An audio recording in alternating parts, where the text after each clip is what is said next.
Oi, pessoal, a gente vai fazer agora o nosso aulão de véspera, tá? Desculpa que saiu errado aí o primeiro slide, já no começo, começou com erro. É a mentoria da EBSERG 2024, peço muito desculpa por isso, acabei de ver, não tinha visto, tá joia? Mas vamos lá. Aulão de véspera, quais são os pontos aí que eu coloco para vocês, né? Como pontos a mais que podem ajudá-los aí nesse momento. Gente, sistema de alavancas, tá? Sistema de alavancas, vamos relembrar aqui rapidinho o que é importante.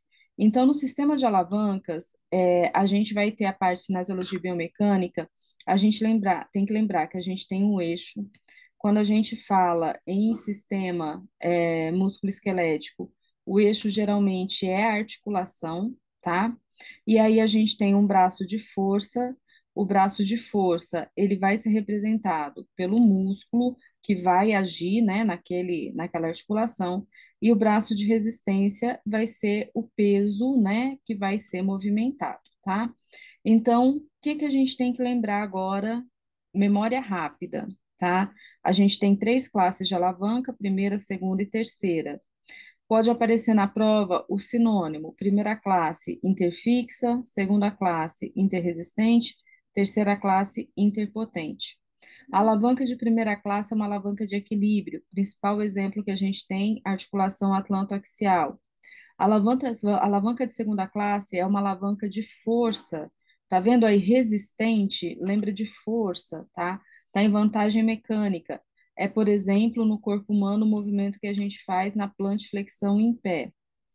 E a alavanca de terceira classe é a interpotente, é a mais comum do corpo humano, é aquela que a gente tem na maior parte dos músculos e é aquela alavanca que normalmente ela vai ter uma característica de desenvolver mais velocidade no movimento e mais amplitude de movimento.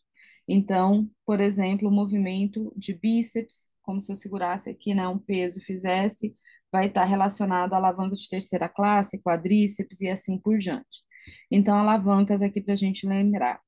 Vai cair pergunta de marcha, eu tenho certeza disso, tá joia? Então, vamos para os pontos principais, gente. Fases da marcha, fase de apoio, 60% do ciclo, fase de balanço, 40% do ciclo. Na fase de apoio, a gente tem 5 momentos: toque do calcanhar, apoio plantar, apoio médio, elevação do calcanhar e desprender dos dedos ali o final, tá? Fase de balanço, aceleração ou balanço inicial, balanço médio e desaceleração ou balanço final. Conceitos importantes: o ciclo da marcha pode ser dividido em duas fases, apoio e balanço. A fase de apoio ocupa 60% do ciclo e a de balanço 40%. Durante a corrida, os períodos de duplo apoio do membro inferior desaparecem e são substituídos por períodos em que ambos os pés estão fora do chão ao mesmo tempo. Isso ocorre devido ao aumento da velocidade da marcha, tá? Conceito de passada: a distância entre dois contatos consecutivos entre o mesmo pé, tá? Do mesmo pé. Passo, conceito de passo, a distância entre o contato do calcanhar de pés opostos. Então, um pé e depois o outro. Passada é uma palavra maior, está ligado ao movimento maior. Marchas patológicas, as duas que mais caem em prova: marcha escarvante, lesão do nervo fibular, fraqueza do músculo tibial anterior. Cuidado com isso, a gente costuma achar que o tibial anterior é inervado pelo tibial. Não, o tibial anterior é inervado pelo nervo fibular. Característica: pé caído, arrasta a ponta do pé no chão, flexão aumentada de quadril e joelho. Trendelenburg, fraqueza de glúteo médio do pé de apoio. Algumas bancas colocam glúteo mínimo, mas se vocês tiverem que optar, tá? Falar Trendelenburg, colocar lá, tipo, alternativa A, glúteo médio, alternativa B, glúteo mínimo, optem pelo glúteo médio, tá? É o principal músculo. Lesão do nervo glúteo superior vai ter como característica desnivelamento da pelve contralateral ao pé de apoio e inclinação do tronco para o lado da lesão. Apareceu questão de Trendelenburg, faço o desenho. Pelve, perna de apoio, tá? Então, esse desenho que eu estou fazendo aí para vocês, ó, pelve, perna de apoio. O glúteo médio lesionado é o glúteo médio do mesmo lado do pé de apoio. A pelve cai para o lado contrário, tá? Setinha. E o tronco desvia para o mesmo lado do glúteo médio que está fraco. Então, caiu isso na prova, faço o desenho que vai ajudar a responder a questão. Tipos de contração muscular. Também tenho um feeling muito grande que vai cair alguma coisa sobre isso. Contração muscular estática é a isométrica.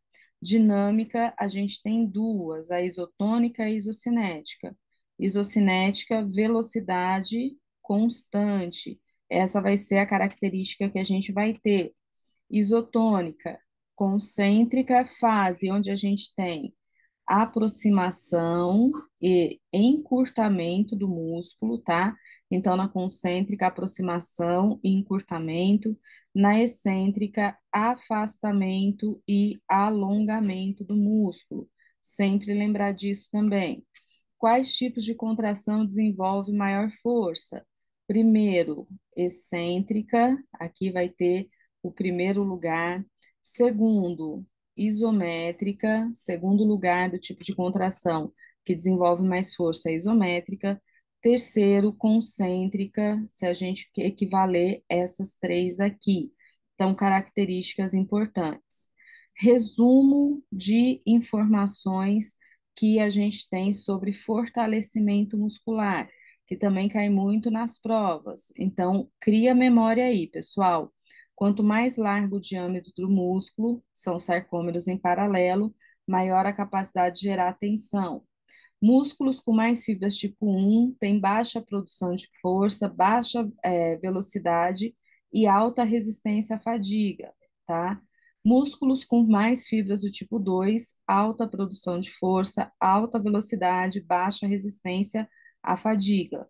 O músculo produz mais tensão quando está na posição fisiológica de repouso no início da contração, ou com leve alongamento. O IBFC já colocou isso nas provas.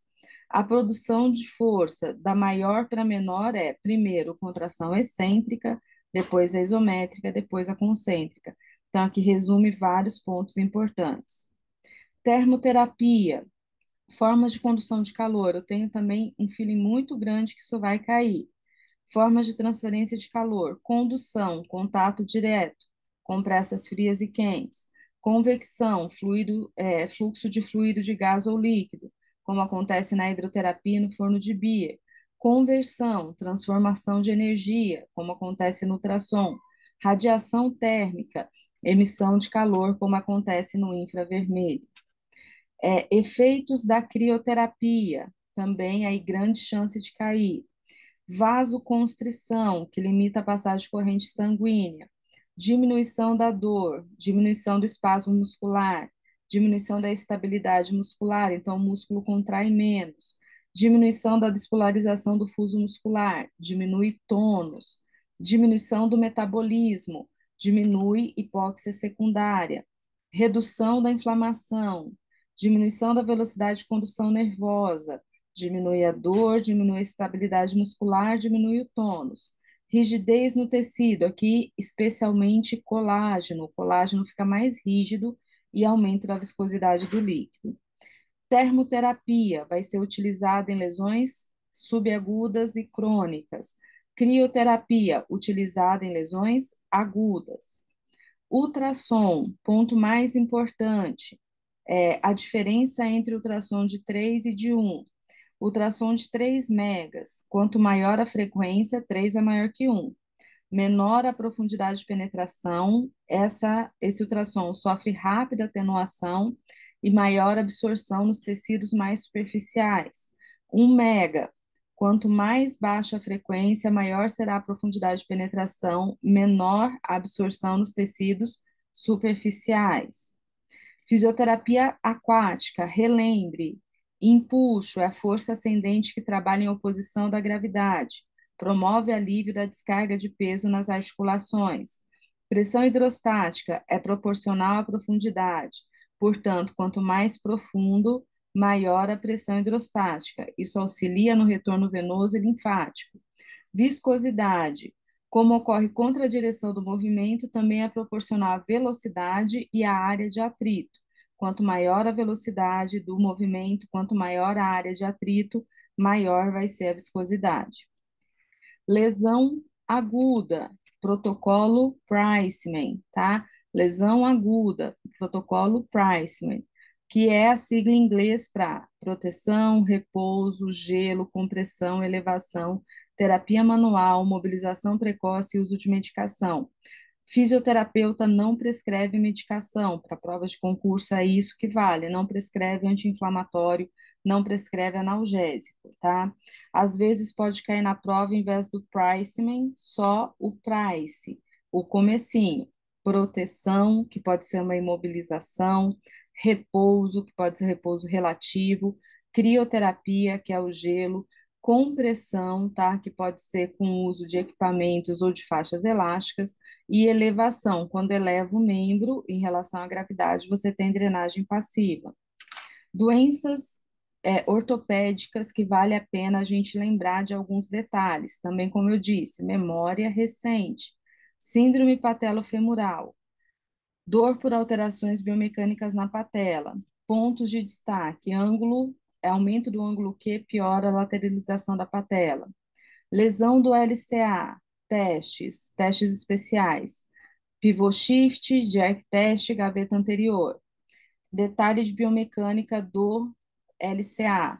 A banda anteromedial é tensionada quando o joelho é flexionado e a banda posterolateral é tensionada quando o joelho é esticado. Então, na extensão, tensiona a posterolateral e na flexão, a anteromedial. Normalmente, quando isso cai, é pergunta difícil. Lesão de LCM, cruzado medial. Os objetivos da fisioterapia nessa lesão são estimular a cicatrização, manutenção da ADM, força muscular e trofismo, inclusive quadríceps, né? Já pode começar a ser feito nos 2 a 3 dias após a lesão, e proteção contra o estresse em valgo. O estresse em valgo é o que lesiona o LCM. Com a fase de cicatrização, a gente vai evoluir os exercícios até o retorno funcional. Outras lesões importantes, tendinite da pata de ganso. Então, lembrar quais são os músculos da pata de ganso: sartório, grácil, semitendinoso. Bursite trocantérica. Principais causas de bursite trocantérica: tensão da banda iliotibial, principalmente tensor da face lata, levantamento persistente quando sentado, tá? Excesso de ação no glúteo máximo. A gente pode ver isso, por exemplo, em exercícios de agachamento e aumento do ângulo Q. Legg-Calvé-Peters é a necrose avascular da cabeça do fêmur, atinge principalmente crianças. Ruptura do tendão calcâneo, lembra do teste de Thompson. Lombalgia, lembrem das bandeiras vermelhas. As bandeiras vermelhas são os sinais e sintomas que indicam patologia séria, tá? Patologia grave, que muitas vezes necessitam da avaliação de outro profissional que não só fisioterapeuta. Então, quais são as bandeiras vermelhas para lombalgia? Início da dor lombar antes dos 20 anos ou depois dos 55, história de trauma grave, dor constante progressiva e sem alívio ao repouso, dor não mecânica, né, que é a dor que acontece sem movimento, dor torácica associada à lombalgia, história pregressa de carcinoma, uso de corticoides, drogas e HIV, lombalgia associada à perda de peso, acometimento neurológico múltiplo, deformidade estrutural, dor noturna ao repouso, e pode indicar tumor, e lombalgia associada à febre. Então, esses aqui são pontos principais que a gente deve lembrar como bandeira vermelha. Só para acrescentar, gente, bandeira amarela, caso apareça na prova, está ligado a aspectos emocionais, tá? E que pode, então, exacerbar a dor. Membro superior, pontos principais: manguito rotador, supra, redondo menor, subescapular e infraespinhal. Pegadinha ao redondo menor. A compressão do mediano gera a síndrome do túnel do carpo. A compressão do ulnar acontece principalmente no canal de Gaio. E a compressão do radial causa principalmente punho caído. Epicondilites, epicondilite lateral, cotovelo de tenista, atinge o tendão dos extensores de punho. Testes especiais, testes de Cosen e de Mill. Epicondilite medial, cotovelo de golfista, atinge tendões dos flexores do punho. Então, aqui, para a gente guardar informações principais sobre esses assuntos, tá? Síndrome de Wattenberg ou compressão do radial, deformidade da mão em pêndulo ou mão caída, dor noturna após o uso dos extensores e supinador, e as principais locais de compressão acontecem na entrada do túnel, na correia de Henry, na face da porção medial do extensor radial curto do carpo, na arcada de Foster e no supinador. Aqui, só para criar memória, tá, gente? Apareceu esses nomes diferentes, já lembra que está falando da síndrome de Wattenberg ou síndrome de compressão do radial. Compressão do nervo ulnar. Aí vai acontecer ou no cotovelo ou no canal de Guyon. Cotovelo, onde passa o nar aqui, canal de Guyon aqui nessa região do punho. Característica, capacidade de estender as falanges distal, intermediários do dedo mínimo anular. A deformidade pode aparecer na prova como deformidade em sinal da benção papal, mão em garra ou semigarra. Então, apareceu mão em garra, semigarra, benção papal, lembra do ulnar. Síndrome do túnel do carpo, compressão do mediano. O mediano ele fica aqui, ó, nessa região anterior do punho, junto com 9 outros tendões, então ele é uma estrutura muito propensa à compressão. Característica: presença de deficiência sensorial e motora no nervo mediano, dor noturna e dormência, parestesia na distribuição do nervo mediano e dor irradiada pode acontecer também subindo para braços e ombro.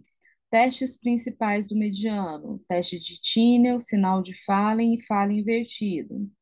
Tenossinovite de Dequervine, decorre do espessamento do ligamento anular do carpo, processo inflamatório que atinge os tecidos sinoviais e os tendões. Dor localizada na apófise estiloide do rádio com sinais inflamatórios. Quais são os sinais inflamatórios? Sinais flogísticos: dor, calor, rubor, tumor e perda de função. Teste especial, teste de Finkelstein, e também pode cair na prova quais são os principais tendões que são acometidos. Então, o abdutor longo e o extensor curto. Sempre lembrar que é trocado, tá, gente? Abdutor longo, extensor curto. Isso pode ajudar na hora de responder. Contraturas de Dupuytren. A contratura de Dupuytren é uma fasciite palmar fibrosante e que, com a evolução, forma verdadeiros cordões palmares em direção aos dedos, impedindo a extensão. Só vou aumentar aqui um pouquinho a figura, ó, que dá para a gente ver esses cordões, esses espessamentos, acaba gerando, então, essa deformidade em flexão dos dedos. É frequentemente observada nos dedos anulares, mínimos e médio, indicador e, por último, no polegar, especialmente em trabalhadores braçais sujeitos a microtraumas ou constantes vibrações. Com a evolução do processo, acaba por provocar inflamação em diversos tecidos adjacentes. Deformidades dos dedos. Então, vou começar aqui com o dedo em pescoço de cisne, que é o que mais cai em prova. É resultado da hiperextensão da articulação falangiana proximal e da flexão da interfalangiana distal. Seria mais ou menos isso aqui. Parece um pescoço de cisne, não consigo simular bem. O dedo em botoeira é o contrário. Então, eu vou ter flexão da proximal e hiperextensão da distal. Qual que é a minha dica? Decora uma, de preferência, a pescoço de cisne. E se cair botoeira, você lembra que é o contrário, tá? Então, pescoço de cisne, hiperextensão da proximal, flexão da distal. Parece um pescocinho assim, né, do cisne. Dedo em gatilho. O dedo em gatilho é uma tenossinovite estenosante dos flexores dos dedos, caracterizada por dor no trajeto do tendão flexor na região do túnel fibroso, associada à dificuldade ou travamento do movimento no dedo e polegar, tá? Ele pode permanecer em flexão. Então, seria mais ou menos isso aqui. Deixa eu esticar os outros dedos, tá? Seria isso aqui para a gente mostrar direitinho. e aí o paciente fica com a posição do dedo, parece um gatilho. Testes e escalas, para a gente lembrar também rapidamente. Teste muscular manual, avalia força, índice de CATS, AVDs, índice de Bartel, AVDs, escala de Lawton, AIVDs, atividades instrumentais de vida diária, escala de Ashworth modificada, tônus muscular, teste de Romberg, equilíbrio estático, escala de Borg, sensação subjetiva de fadiga, dinamometria, força muscular de forma objetiva, OASIS, ansiedade, levantar a cadeira cronometrado, independência funcional e fraqueza de membros inferiores, escala de Berg, equilíbrio estático e dinâmico, e Klein-Bell, atividades de vida diária. Outros testes: Time Up and Go, TUG, equilíbrio dinâmico e risco de queda. Escala de Berg, aqui repetindo, equilíbrio estático e dinâmico. Romberg, equilíbrio estático. E SF-36, qualidade de vida. Escala de Borg, importante lembrar, gente, sensação subjetivo de esforço ou de dispneia, tá? Sendo que 0 seria sem esforço e 10 o mais exaustivo. Importante lembrar isso aqui, tá? A gente tem essa partezinha de 1 a 3, que são os esforços físicos mínimos. O 4 e 5 já está amarelinho aqui, ó. O paciente já sente um pouco mais de dificuldade, pode sentir calor, mas percebe que ainda está fácil. O 6 e 7 já é moderado para intenso. O paciente sente um cansaço moderado, porém ainda consegue conversar durante o treino sem perder o fôlego. O 8, intenso, 9, intenso, o paciente sente cansaço grande, não consegue conversar durante o treino, fica sem fôlego, e o 10, exaustivo, tá? Então, pontos para chamar a atenção sobre a escala de Borg. Outros testes que eu chamo a atenção: teste ergométrico cardiopulmonar, que é aquele que mede o VO2 máximo e limiar aeróbico. Teste de caminhada de 6 minutos, capacidade funcional. O shuttle teste, velocidade incremental na marcha, capacidade funcional, agilidade e velocidade. Outro ponto que eu gostaria que vocês lembrassem hoje é sobre a sarcopenia, tá? Então, conceito: sarcopenia, diminuição lenta e progressiva da massa muscular, sendo o tecido nobre, que é o tecido muscular, substituído por colágeno e gordura. Vários fatores estão ligados à etiologia: o envelhecimento, fatores hormonais, nutricionais, metabólicos e imunológicos. Características mais importantes aí para lembrar na prova: tem perda maior de fibras do tipo 2, a perda também é maior em membros inferiores, e a grande característica é a fraqueza muscular e a hipotrofia. Então, a perda da massa e da força muscular são as principais características da sarcopenia. Sobre desenvolvimento motor, eu gosto muito dessa tabelinha aqui, que ela compara o desenvolvimento motor típico e atípico. Então, a diferença que tem, tá? Vamos acompanhando aqui comigo. No típico, a gente tem reflexos primitivos suprimidos. Vamos lembrar que os reflexos primitivos, eles são os primeiros movimentos da criança, mas eles devem aparecer e depois ser integrado na idade correta, né, com os meses corretos. Se eles permanecem, indicam que o paciente tem alguma lesão, normalmente lesão neurológica, tá? Tanto que no desenvolvimento motor atípico, o que que tem de característica aqui, ó? Permanência dos reflexos primitivos. Desenvolvimento típico, reações de balance integradas. Desenvolvimento atípico, insuficiência das reações de balance, que são as reações de equilíbrio, tá? Típico, normotonia; atípico, hipotonia, hipertonia ou flutuação do tônus. Hipotonia, diminuição do tônus; hipertonia, aumento do tônus. O mais comum é a hipertonia elástica, por lesão no motoneurônio superior. Flutuação do tônus é o tônus que sobe e desce, que é comum na corioatetose, tá? A flutuação do tônus. Desenvolvimento típico, ausência dos reflexos tônicos. Atípico, presença dos reflexos tônicos, RTL, que é aquele que gera o opstóteno, a extensão completa, o RTCA, a permanência dele, RTCA é o assimétrico, os braços fazem coisas assimétricas, tá? Então, para o lado que a cabeça vira, estou olhando aqui para a caneta, tá? O braço estende e o outro flat. E o RTCS é o simétrico. No simétrico, quem manda é a cabeça. Flexiona a cabeça, os braços flexionam. A perna faz o contrário. Estende a cabeça, os braços estende. A perna faz o contrário. Desenvolvimento típico, os movimentos em padrões cinégicos, coordenados e variados. Atípico, movimentos estereotipados, pobres e sem seletividade. Então, no desenvolvimento motor atípico, a criança normalmente fica estacionada nas características do primeiro trimestre, que é quando ela tem os reflexos primitivos, os movimentos estereotipados são os reflexos primitivos, sem seletividade, sem o uso, né, de movimentos aí das articulações.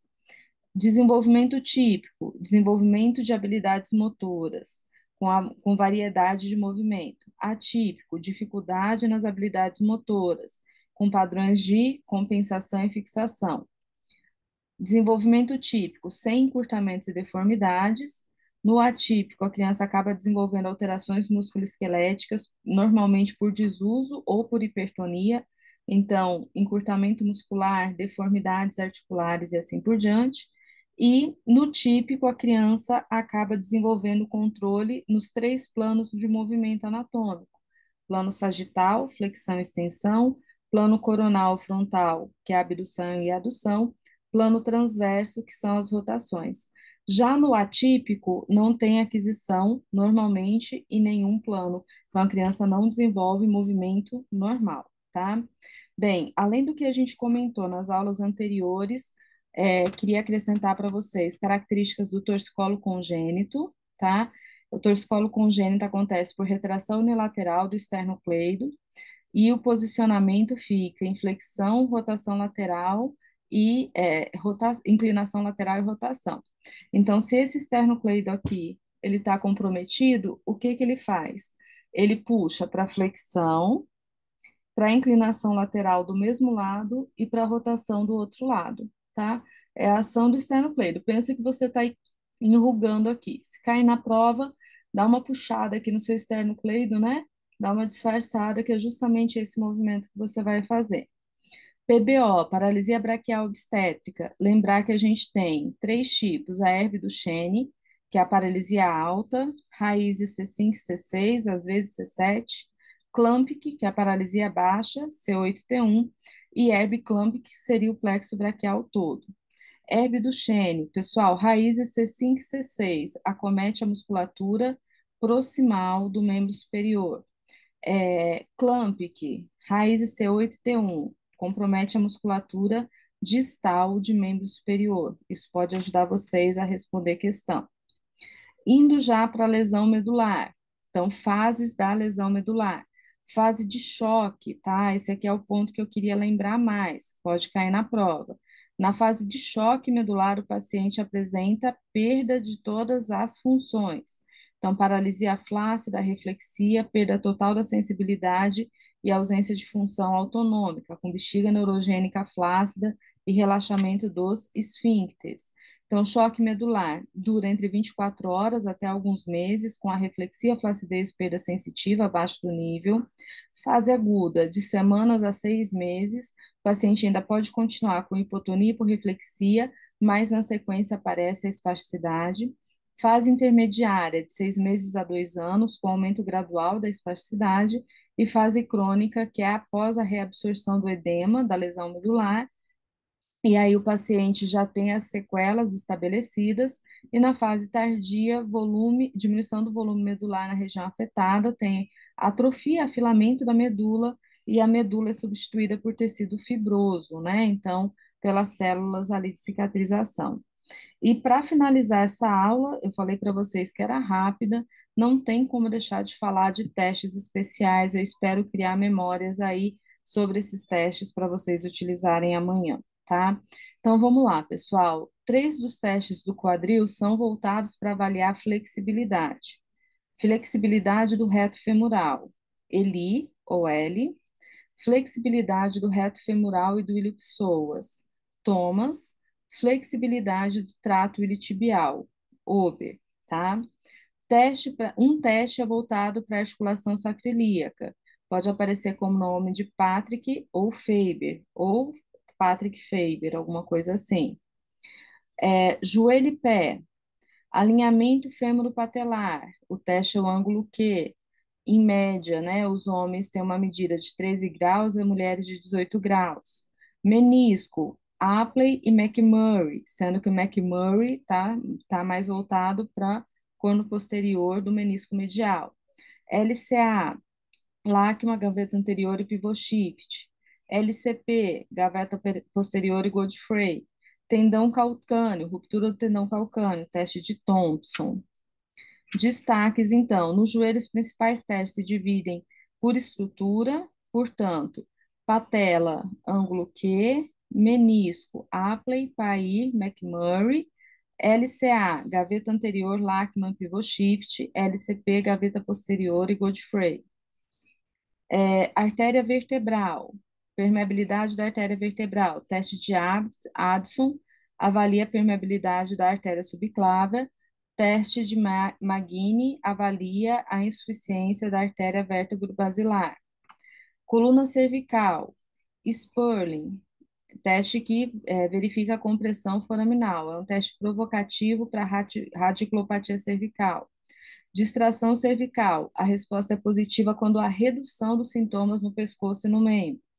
Valsalva. Detecção de lesão que ocupa o espaço do canal cervical, como tumores e hernias de disco. Sinal de Bacode. Avalia a presença de sintomas radiculares, especialmente nas raízes C4 e C5. Sharp por C. Avalia a integridade do ligamento transverso e a instabilidade da coluna cervical superior. Então, gente, na coluna cervical a gente pode dividir os testes da seguinte forma: os testes provocativos, que aumentam os sintomas, Sperling, Valsalva e Bacode. Teste de alívio, diminui os sintomas, distração cervical. E teste de estabilidade ligamentar, Sharp por C. Lombar, LASEG, avaliador lombar associado a ciatalgia, seja compressiva ou inflamatória. Índice de Schober, avalia a limitação no grau de flexão da coluna lombar.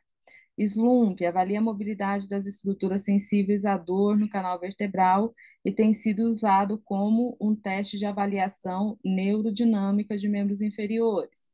Milgram, avalia a força dos músculos abdominais e irritabilidade intratecal.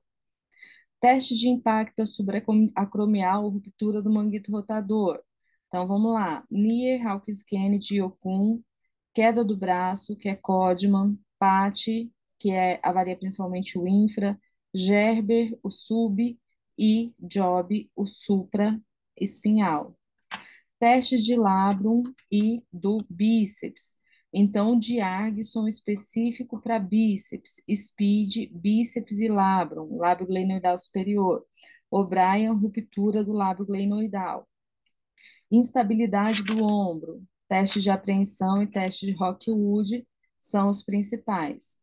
Cotovelo, punho e mão. Flinkstein avalia dor avalia a síndrome de Decker-Vine, desculpa. Mediano, Fallen e Tinel.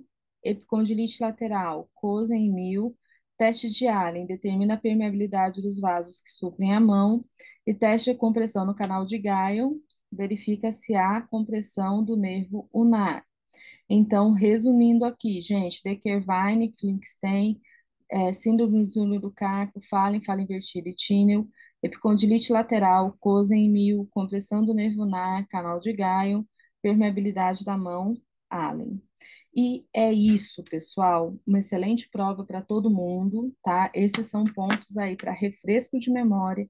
Espero ajudá-los amanhã, né? Se você se lembrar dessas informações e que elas apareçam na prova em abundância para a gente, tá? Vou encerrando por aqui, desejando uma excelente prova para todo mundo.